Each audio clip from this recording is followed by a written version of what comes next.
Voilà. Ça fait beaucoup de choses à penser. Je vais prendre un moment pour prier. Seigneur, merci pour l'occasion d'être ensemble. Merci pour l'occasion de se concentrer sur ta personne, sur ta parole, tous ensemble ce matin. Amen. Je vais vous faire un aveu ce matin. J'espère que vous ne serez pas trop surpris. Mon aveu, j'aime les vêtements. J'aime les choisir, j'aime les acheter, j'aime les porter. Enfin, j'aimais mettre une robe qui appartenait à ma grande-tante. C'était une robe avec des grosses manches bouffantes et je portais une ceinture à la taille parce qu'elle était naturellement beaucoup trop grande puis je risquais de m'enfarger dedans. Et j'aimais me parer de bijoux et je sortais jouer dehors avec tout ça. Et je rêvais d'être une personne tout à fait spéciale avec ses vêtements. Aujourd'hui, je me préoccupe toujours de mon apparence, de ce que je porte, et j'imagine que je ne suis pas la seule à le faire. J'ai donc été interpellée par un livre intitulé Wearing God, écrit par Lauren Winner. Wearing God, en français, ça serait comme revêtir Dieu. J'étais intriguée. Ça m'a rappelé des versets qui parlent de revêtir Christ que je connaissais, mais ça m'a invité en quelque part à revoir ces versets et d'en tirer quelques points que je vais partager avec vous ce matin. On voit que l'habillement partout dans l'Ancien Testament, dans le Nouveau Testament, on voit que l'habillement a sa place dans la Bible. On n'a qu'à penser à Adam et Ève hein, quand ils ont quitté le jardin, comment Dieu les a revêtus de peau d'animaux. J'ose croire que Dieu a voulu, entre autres, les protéger du froid et de les entourer en quelque part malgré leur désobéissance. Dans Exode 38, on a des descriptions détaillées des robes de cérémonie que les prêtres portaient. Et tous ces détails-là étaient voulus et demandés. C'était des instructions de Dieu lui-même. Fabriqués de fin lin et ornés de pierres précieuses, tous ces vêtements-là avaient leur signification. Un autre exemple, on peut penser à la crucifixion de Christ alors que les soldats lui l'ont revêtu d'une robe pourpre et une couronne d'épines comme symbole de royauté, mais dans le but de se moquer de lui. Apocalypse 7, où on vous a la description de la foule avec tous ces gens qui portent des robes blanches, des robes blanchies et lavées dans le sang de l'agneau.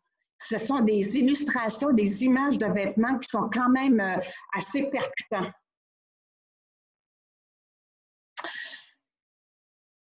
Romains 13, 14. Revêtez-vous du Seigneur Jésus-Christ. Je vais le lire dans ma page parce que je ne vois pas tout l'écran. Revêtez-vous du Seigneur Jésus-Christ et ne vous préoccupez pas de satisfaire les désirs de l'homme livré à lui-même. Galates 28, versets 26 à 28.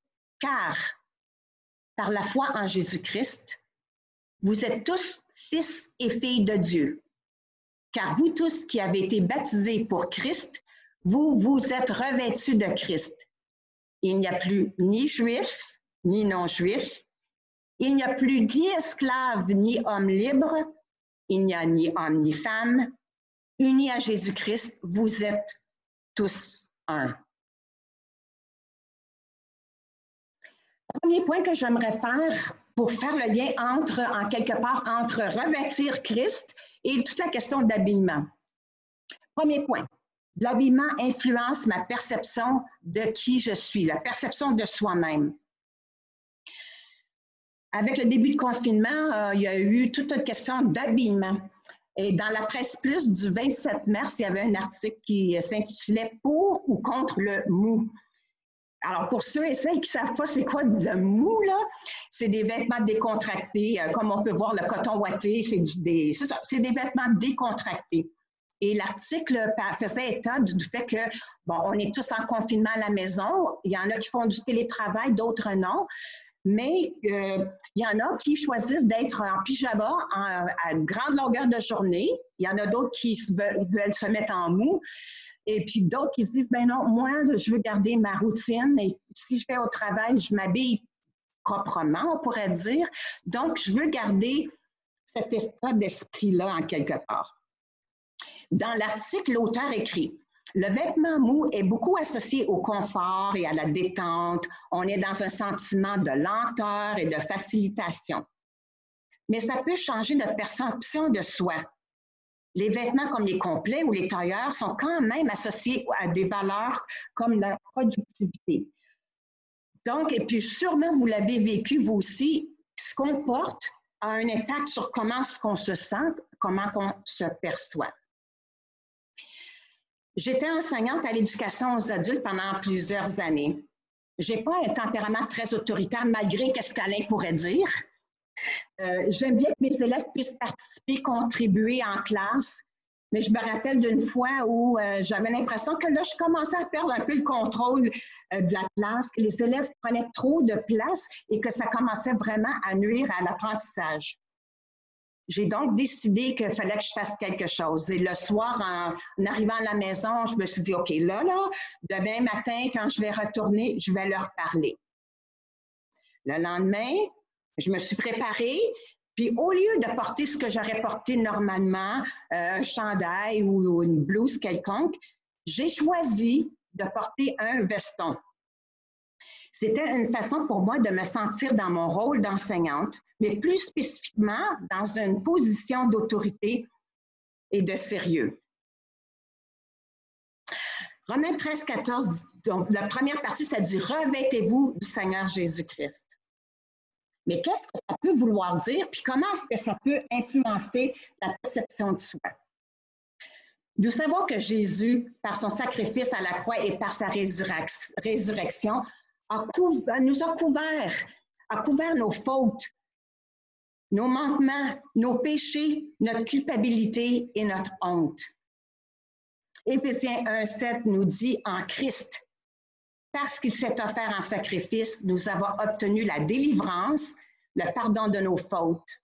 Dieu a ainsi manifesté sa grâce dans toute sa richesse, vraiment. Je propose que choisir de revêtir Christ, c'est de choisir de me revêtir du pardon, de la liberté, de la grâce que Dieu m'accorde par Jésus. Ça veut dire que je refuse, parce que je peux choisir, je refuse de porter le manteau de la honte, de la fausse culpabilité qui me paralyse, qui me renvoie l'image que je ne suis pas à la hauteur, que je ne suis pas correcte. Si je choisis de revêtir Jésus comme je choisis mes vêtements tous les matins, ben, ça risque d'avoir un impact sur mes comportements. Pourquoi? Parce que je suis en confiance, sécure dans le fait d'être aimée, d'être accompagnée. Je sais qu'il fait son œuvre en moi et je risque d'être plus ouverte à le laisser agir en moi au travers de moi. La deuxième partie du verset 14, « Ne vous préoccupez pas de satisfaire les désirs de l'homme livré à lui-même. » Plutôt que de me préoccuper de mes désirs, j'apprends à discerner la volonté de Dieu, ce qui est bon, ce qui lui plaît, ce qui est parfait. Romains 12, 2. C'est comme lorsque je choisis de porter un veston en classe. C'est une manière de me rappeler qui je suis, quel rôle je suis appelée à jouer, et ça me donne l'assurance et le courage de vivre la vie telle que Dieu me demande de le faire. Alors moi, je le revêts et c'est lui qui passe à l'action, si on pourrait dire, dans quelque sorte. Deuxième point, l'habillement me permet d'exprimer quelque chose aux autres. Il y a quelques années, les gens, lorsqu'ils vivaient un deuil, lorsqu'ils perdaient un être cher, se retrouvaient à porter des vêtements différents. Alors, les femmes portaient une robe noire et les hommes portaient un bandeau à leurs bras. Ça indiquait aux gens autour comment se comporter à leur égard, puisqu'ils étaient en deuil, et de constater leur état d'âme. Je me suis surprise à regretter que cette mode n'existe plus. Il y a un peu plus de 3 ans, suite au décès subi de notre fils Mathieu, la famille a voulu se réunir pour se soutenir ensemble, se consoler dès le lendemain. Je suis donc partie à l'épicerie chercher des espèces de plaques de pizza maison pour nous nourrir. Arrivée au comptoir, je passe ma commande à la jeune fille et j'en commande plusieurs puisque nous sommes nombreux. Là, elle me fait le commentaire, « Ouais, ça aurait été préférable de les commander d'avance, hein? » Et là, je lui réponds, « Ben oui, je suis désolée. » Mais à 2 autres reprises, elle revient à la charge et mentionne encore que c'est mieux de commander à l'avance, et probablement parce que j'étais en train de réduire de beaucoup sa réserve de pizza. Mais là, à un moment donné, là, j'ai perdu patience. Puis là, je lui ai dit, « Hey, mon fils vient de décéder. » C'était un peu difficile à prévoir, hein? Pauvre cocotte, hey, je l'ai déstabilisée, là, elle ne savait pas quoi me répondre. Puis c'est suite à cet épisode que je me suis dit que s'il était encore de mise de porter du noir pour signifier à l'autre le deuil, cette conversation malaisante n'aurait probablement pas eu lieu. Par contre, en tant que personne qui voulons suivre Jésus, je crois que bien souvent, c'est plutôt nous qui sommes appelés à discerner chez l'autre son vêtement de deuil, son vêtement de souffrance, de le reconnaître et de répondre avec compassion. Pour revenir à mon histoire de vouloir reprendre le contrôle de ma classe, non seulement le fait d'avoir porté un veston m'a aidé moi à me positionner puis à me rappeler de mon rôle de prof, ça l'a aussi parlé à mes élèves, ça l'appuyait l'autorité par mon rôle d'enseignante, démontrer aux élèves le sérieux de mes propos. Que ce soit conscient ou non, ma tenue a très probablement influencé leur réaction à mon égard. En tout cas, j'ai eu le résultat désiré. De la même façon, je désire ardemment que les gens qui me côtoient puissent percevoir, reconnaître que je suis revêtue de Jésus, que mes attitudes et mes comportements reflètent les valeurs de son royaume. Ça fait penser au baptême en tant qu'adulte, hein, quand on fait le choix et on déclare publiquement que nous acceptons le pardon de Dieu. C'est une manière très concrète de manifester aux yeux des gens notre décision de suivre Jésus. Et on l'a lu tantôt dans le Galates 28, le verset 27, « Car vous tous qui avez été baptisés pour Christ, vous vous êtes revêtus de Christ. » Alors, on le revêt pour que les gens puissent le voir. La scène qu'on va prendre tantôt, c'est la même chose. C'est un symbole puissant que lorsque nous prenons le pain et le jus, nous déclarons aux hommes, et encore, on le manifeste aussi à Dieu, c'est encore plus important, que nous choisissons à nouveau de suivre Jésus à cause de ce qu'il a fait pour nous. Et nous avons accepté l'invitation de Dieu de venir à sa table, tous ensemble. Un peu comme porter mon veston pour exprimer mon sérieux à mes élèves, revêtir Christ exprime que je vis de manière visible une vie de plus en plus renouvelée par mon obéissance à Dieu. Deuxième point. L'habillement me permet de m'identifier à une communauté. On sait que les vêtements, ça nous identifie par rapport à un groupe, une communauté, une ethnie. Par exemple, ici, on a à l'écran une image d'un couple qui sont habillés en kilt, en tartan, ce sont des Écossais et ils portent leur costume traditionnel. Ils se distinguent d'autres Anglais. On le sait qu'ils sont écossais par leurs vêtements. Et d'ailleurs, la couleur de leur tartan et même l'imprimé ou les patterns permet de distinguer même d'un clan écossais d'un autre. Et on a aussi les vêtements très colorés d'une ethnie au Pérou. Alors, on voit comment ils sont très distinctifs. Ici, un autre exemple, on a le papa de Jean Calvin au centre, qui était le chef régnant de la lignée des familles royales qui constitue le Conseil national des autorités traditionnelles du Congo. Il porte le costume qui le distingue. Il est magnifique, vous ne trouvez pas? C'est de valeur pour les gens au téléphone qui ne peuvent pas le voir.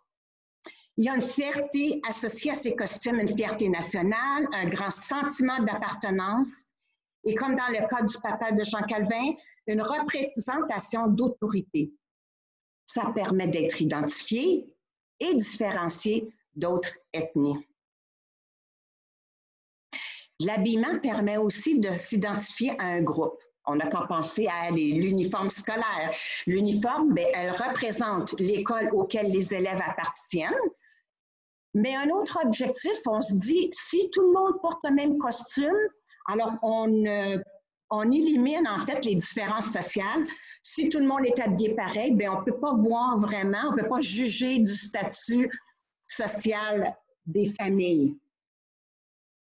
Mais on sait que l'habillement peut aussi servir à créer des barrières, des divisions, des distinctions qui divisent. Même si les élèves ont un costume ou un uniforme, on le sait, hein, ils portent souvent des souliers, une montre, quelque chose par-dessus le manteau de marque qui les distingue et qui met en valeur le fait qu'ils puissent se payer ce manteau-là dispendieux ou non. Je vous ai parlé tantôt que j'ai été un peu inspirée par un livre et l'auteur de ce livre raconte qu'elle a eu l'occasion d'enseigner dans une prison pour femmes. Et dans sa classe ou dans le local, la moitié des participantes étaient des filles ou des jeunes femmes d'université et les autres étaient des femmes incarcérées. Toutes les semaines, les étudiantes et les deux profs qui enseignaient portaient des vêtements tout à fait coquets, un beau petit kit, comme on dirait en québécois, alors que les femmes emprisonnées portaient toutes le même uniforme vert pâle. Facile de voir comment l'habillement peut produire un fossé. Je propose que revêtir Christ veut aussi dire se rappeler que nous sommes tous des êtres humains créés à l'image de Dieu. Chaque personne a été désirée par Dieu et conférée la dignité. Jésus a voulu faire tomber toute distinction qui créait des barrières, des murs, des divisions. Et on peut le lire dans Galates 28 au verset 28. Il n'y a plus ni juif ni non-juif, il n'y a plus ni esclave ni l'homme libre, il n'y a ni homme ni femme. Revêtir Christ, c'est de se reconnaître et d'être reconnu comme enfant adoptif à cause du salut de Christ. C'est de vivre ensemble en reflétant ce statut que Dieu nous accorde. Nous appartenons à une communauté qui est son Église, voulue et demandée par Dieu pour être ses témoins dans le monde. Et la fin du verset 28, « Unis à Jésus-Christ, vous êtes tous un. » Nous sommes tous un.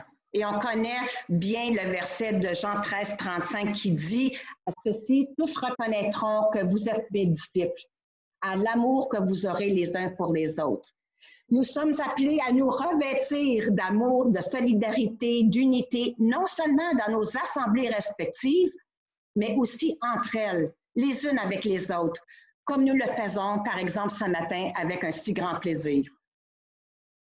Tout comme on reconnaît un Écossais par son kilt, l'Église est reconnue par la qualité des relations entre les gens, entre les assemblées qui la composent. Donc, mon habillement me permet de me percevoir différemment. Revêtir Jésus me permet de me rappeler que je suis profondément aimée, que je suis pardonnée et que le Saint-Esprit habite en moi. Dieu me donne le vouloir et le pouvoir d'accomplir sa volonté. Je ne suis pas laissée à moi-même. Mon habillement me permet d'exprimer quelque chose à l'autre.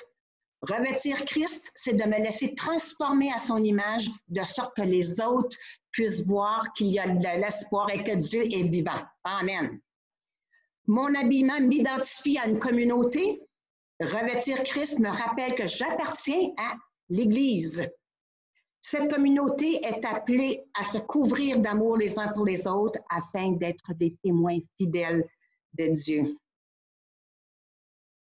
En conclusion, je nous encourage, revêtons-nous donc du Christ, recouvert de son pardon et son amour, afin de vivre libre de nos fautes, nos mauvais penchants et d'être animés par le désir de faire la volonté de Dieu, ce qui est bon, ce qui lui plaît, ce qui est parfait. Revêtons-nous donc de Jésus afin que les gens qui nous entourent puissent percevoir son œuvre en nous, afin aussi que nous puissions aussi percevoir et reconnaître la dignité de l'autre et l'accueillir dans sa souffrance. Revêtons-nous donc de Christ, non seulement individuellement, mais collectivement, afin que nous soyons bien ancrés dans notre identité d'enfants adoptifs de Dieu, des disciples fidèles qui suivent Jésus et qui se reflètent par nos attitudes et nos comportements. Que notre unité, notre amour les uns pour les autres puisse être un témoignage vivant de la puissance de l'action de Dieu dans ce monde. Prions. Grand Dieu, nous nous inclinons devant toi, devant ta magnificence, devant ta gloire, devant ta grâce. Nous, on choisit de revêtir Christ, mais c'est toi, éternel Dieu, qui a rendu ça possible, et cela a tellement un grand prix au prix de ton Fils. Nous choisissons, mais c'est toi qui donnes le vouloir et le faire selon ta volonté. Sois glorifié, mon Dieu. Tu es notre force et nous voulons te glorifier tous ensemble ce matin. Amen. Amen. Merci beaucoup, Ginette. C'est drôle, pendant que tu parlais, moi, je m'imaginais devant mon garde-robe avec tous mes vêtements.